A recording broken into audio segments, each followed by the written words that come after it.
Queridos alumnos, saludos en esta segunda entrega de lo que es la parte de la ecología, pidiendo que todos ustedes estén bien al igual que sus familiares. En la sesión pasada empezábamos a hablar sobre la gran biodiversidad que existe en México y una de las cosas importantes exactamente es cómo es que llegamos a esta megadiversidad. Acertadamente en su cuestionario ustedes establecieron una serie de ideas muy importantes, la parte geográfica, los ecosistemas, exactamente, todo esto hace que México sea un país megadiverso. A través de las preguntas que hicimos, pues nos pudimos dar cuenta que nuestro país es el cuarto país megadiverso a nivel mundial. El primer lugar mundial en diversidad de reptiles, 717 especies. El segundo lugar mundial en diversidad de mamíferos con 500 especies. El cuarto lugar mundial en riqueza de anfibios, 250 especies. El 11º lugar en diversidad de aves con 1150 especies. Segundo lugar mundial en tipos de ecosistemas. Además de que existen 500 especies de importancia pesquera. Así como también tenemos casi 600 especies que se usan para la reforestación. Y también uno de los datos muy interesantes es que existen 4.000 especies silvestres con propiedades medicinales. Este aspecto es muy importante porque en las zonas rurales el recurrir a la medicina natural tiene su importancia radical. Desde hace miles de años nuestras culturas antiguas generaron esa posibilidad de recurrir a la naturaleza para curarse. Pero también tenemos cientos de especies exóticas que no cabe duda nos dan un potencial megadiverso. Pero también tenemos algunos peligros. Actualmente 700 especies están en peligro de extinción. De esas 2.300 especies animales están amenazadas y 24.000 especies vegetales también están amenazadas. Y uno de los lugares que nos cuesta tener lo que decir, pero así es, México es el tercer lugar mundial en tráfico de animales. Este último dato pues realmente no nos deja bien parados ante la comunidad internacional. Estos elementos previos de los cuales hemos hablado nos lleva precisamente a una parte muy importante que tiene que ver con el manejo y preservación de los bosques. Los bosques o las áreas forestales corresponden al 30% de la superficie terrestre del planeta. Y en México tenemos aproximadamente 64 millones de hectáreas. Las selvas abarcan el 32% del territorio nacional y además una muy buena cantidad de recursos que hace que nuestro país se desarrollen elementos económicos, elementos ambientales y elementos sociales a partir de los ecosistemas. Es decir, la preservación y el manejo de los bosques son una parte muy importante para el desarrollo económico y para el desarrollo social y de las comunidades principalmente. Desgraciadamente, México ocupa uno de los primeros lugares en tasas de deforestación en el mundo. El ritmo de deforestación en México es uno de los más intensos del planeta. La UNAM, de acuerdo al Instituto de Geografía, nos establece que cada año perdemos 500,000 hectáreas de bosques y selvas y esto nos coloca en riesgo de extinción a una gran variedad de plantas y animales, así como a muchas comunidades que a lo largo de generaciones han encontrado en estos ecosistemas pues un medio de vida en el que inclusive han aprendido a aprovecharlo sin destruirlo, es decir, han generado toda una serie de acciones, toda una serie de políticas en la cuestión de la preservación del ambiente. A nivel mundial, somos el quinto lugar de deforestación, es decir, algo tenemos que hacer. De acuerdo a la Organización de las Naciones Unidas para la Alimentación y la Agricultura, la FAO, nos habla que la degradación de las áreas forestales es determinada por el uso no sustentable de sus recursos ya que la extracción de productos es superior a la capacidad del bosque en regenerarlos.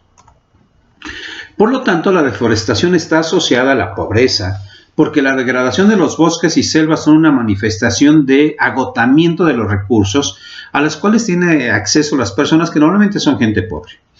Este agotamiento no solo se manifiesta en el capital físico, por ejemplo, la madera, el suelo, sino también en el capital humano y social. Hoy en día se habla mucho de los cárteles de la droga, pero también hay muchos cárteles de la cuestión de la madera, es decir, hay personas, hay grupos delincuenciales que se dedican precisamente a poner a trabajar a otros en cuestiones maderables y en un momento determinado inclusive se apropian de ellos y matan a los agricultores sin una causa más que la de ellos de enriquecerse. Entonces, la causa principal de la deforestación es la expansión de la agricultura también, en un momento determinado, es decir, el pobre tiene que comer y entonces, en un momento determinado, para poder producir algo que le lleve para su alimentación, pues va deforestando los bosques. Quiere tener áreas precisamente en las cuales ellos pueden producir, cuando menos, para su alimentación. Pero también en un momento determinado la deforestación lleva implícito la ganadería, es decir, también la gente pobre no solamente busca el alimento agrícola, sino también el ganadero. Inclusive también en los últimos años se ha suplido al bosque para la producción del aceite de palma y la soya. Es muy importante exactamente señalar esto, ¿no? Que los pequeños agricultores también tienen una cuota de responsabilidad, pero esto es debido a la pobreza. También en este momento se busca otras zonas productivas, otros elementos productivos como son la minería. ¿Qué sucede con la minería? Aquellas empresas en un momento determinado para la explotación de ella pues se adueñan de las tierras, se adueñan del agua, se adueñan del ecosistema de las personas que ahí viven. Y inclusive en la Sierra Norte de Puebla en este momento hay un movimiento bastante fuerte tratando de que no se generen empresas canadienses y algunas de capital mexicano, porque el uso del agua, principalmente el uso de los bosques, la destrucción de los bosques van a ser suplidos por la cuestión de la minería. Además de las mismas carreteras que en un momento determinado se realizan, pues exactamente por donde va a pasar el camino se deforesta. El desmedido crecimiento de algunas áreas productivas ha generado con casos muy emblemáticos. Es decir, en algún momento determinado sí es la gente pobre la que se llega a beneficiar, pero a veces son grupos, delincuenciales o grupos capitalistas que en un momento determinado quieren acrecentar su economía. Tenemos algunos casos muy emblemáticos en los últimos años en México. Por ejemplo, en Michoacán, en la región purépecha de Michoacán, para la producción del aguacate, el cual ha aumentado 650% en los últimos 42 años, es decir, se exporta aguacate a varias partes del mundo, principalmente a Estados Unidos. Y no cabe duda que la economía que esto produce pues es importante para algunos grupos en específico. ¿Por qué? Porque la gente pobre definitivamente no tiene gran cantidad de hectáreas para el aguacate, sino son grupos muy determinados. Otro de los casos emblemáticos de destrucción masiva del ecosistema está en la zona la reserva de la biosfera de los Tuxtlas, en donde se ha destruido el 90% de esa zona, y esto es debido a introducir la ganadería extensiva. Las condiciones climáticas de la zona sur de Veracruz pues, son de una importancia radical, son una naturaleza increíble. Y entonces lo que ahora se está generando es dejar a un lado la reserva de la biosfera de los Tuxtlas para generar una ganadería de tipo extensiva. Otra de las cosas importantes, y lo tenemos muy cerca a nosotros, la pérdida del 50% de la cobertura forestal del Parque Nacional La Malinche. No se tiene un manejo adecuado exactamente del recurso. La deforestación de La Malinche en los últimos 30 años ha sido de tal situación que anteriormente en Puebla, cuando volteábamos a La Malinche y veíamos una nube encima del volcán, decíamos seguro llueve. Hoy ya no es tan clásica la idea. ¿Por qué? Porque precisamente la deforestación ha generado que mucha de esa humedad no se integre a lo que es el ecosistema, las condiciones físicas del lugar. Y entonces esa idea de que pues normalmente en Puebla llueve cuando se veía el famoso sombrerito de la nube en La Malinche no es así. Y otra de las cosas muy importantes, el crecimiento urbano de algunas ciudades, por ejemplo, del estado de Morelos, del estado de México, de la Ciudad de México, de la ciudad de Puebla, está afectando grandemente lo que son los mantos acuíferos y las zonas forestales. Es decir, anteriormente veíamos, cuando salíamos a otras ciudades, zonas arboladas, zonas boscosas, y lo que vemos es una gran cantidad de construcción de casas que a la distancia pareciera que están edificadas una encima de la otra. Anteriormente veíamos bosques verdes, interesantes, preciosos, y hoy lo que vemos son zonas habitacionales muy bien determinadas.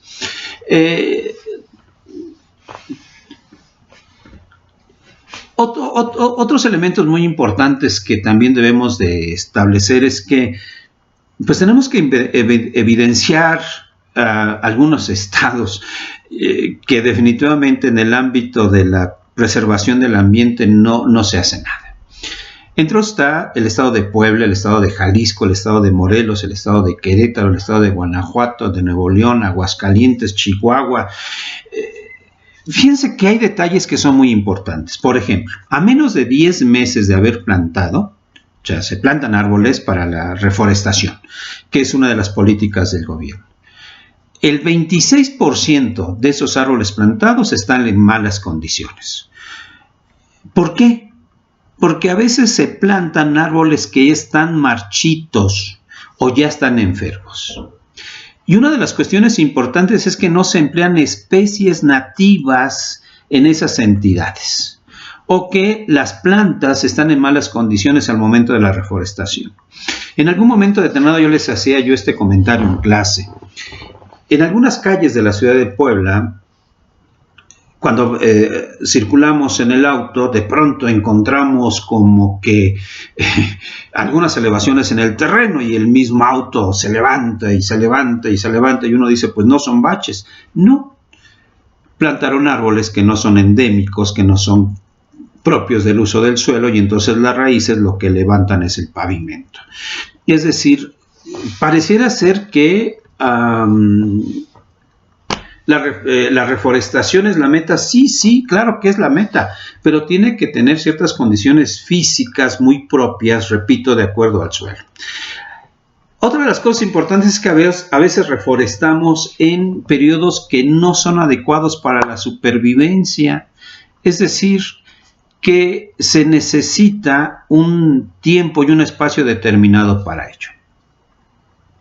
Y otro de los detalles que tenemos es que el 97% de los incendios forestales son de origen, por la mano del hombre, y solamente 3% son de origen natural, principalmente por tormentas eléctricas secas. Es decir, que del 100% de los incendios forestales que cada año tenemos en México, 97% la mano del hombre está ahí aplicada.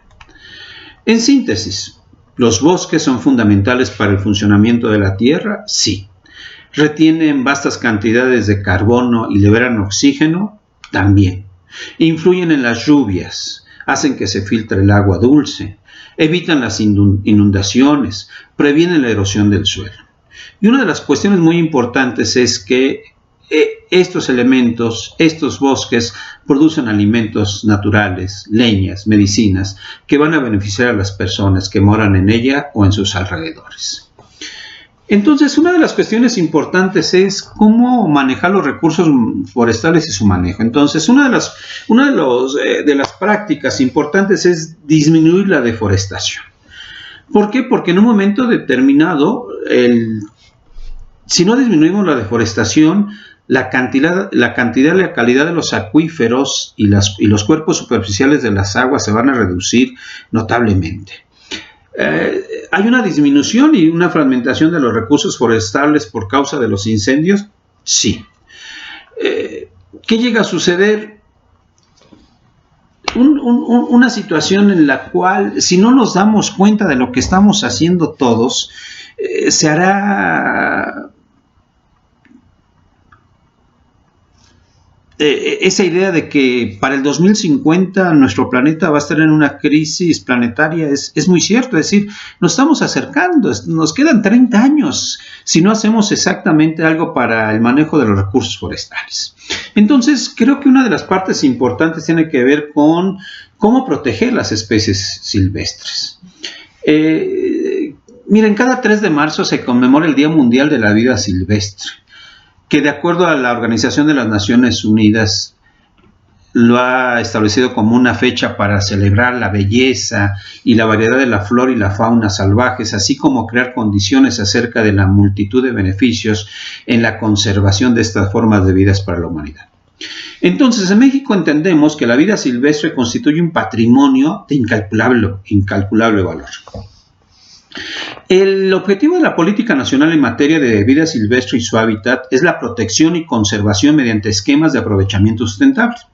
De este modo el gobierno pretende incrementar el bienestar de la población que vive en regiones de alta diversidad, al tiempo que se mantienen y se promueven y se restauran los ecosistemas. El gobierno de la República implementó desde 1997 lo que se llaman las Unidades de Manejo para la Conservación de la Vida Silvestre, UMA. Quizá ustedes lo hayan escuchado. Es decir, después de 23 años, hablar de la UMA en México, pues es un tema muy poco entendido, muy poco observado, muy poco se sabe de él. Los UMA es un esquema de conservación y manejo. Los UMA son predios o instalaciones que cuentan con un registro ante la Semarnat, con el propósito expreso de conservar el hábitat natural mediante el manejo de poblaciones y ejemplares de especies silvestres. Entonces, la tarea de las UMA contemplan fines de restauración, protección, mantenimiento, recuperación, reproducción, repoblación, reintroducción, investigación, rescate, resguardo, rehabilitación, exhibición. Y una de las cuestiones importantes que buscan es el desarrollo de la educación ambiental y el aprovechamiento sustentable. Al cierre de 2018 se han registrado 12.614 unidades de manejo para la conservación de la vida silvestre. En las tareas hay un archivo que les va a servir a ustedes para ampliar estos datos. Jóvenes, alumnos, señoritas, la segunda entrega de la clase de ecología es esta. Yo les agradezco su atención, esperando que las condiciones de las cuales hoy vivimos más adelante sean las adecuadas para poder ya vernos, sino abrazarnos, cuando menos darnos un saludo a la distancia y establecer que nos ha tocado vivir un momento importante en nuestra vida que quizá nunca vamos a olvidar. Me despido con esta frase que para mí es importante desde el punto de vista ecológico. Amar es conservar. Conservemos nuestro ambiente, conservemos nuestra vida. Y lo más importante de todo, preservemos todo aquello que amamos, que somos todos nosotros. Un abrazo, un saludo a sus familias. Gracias.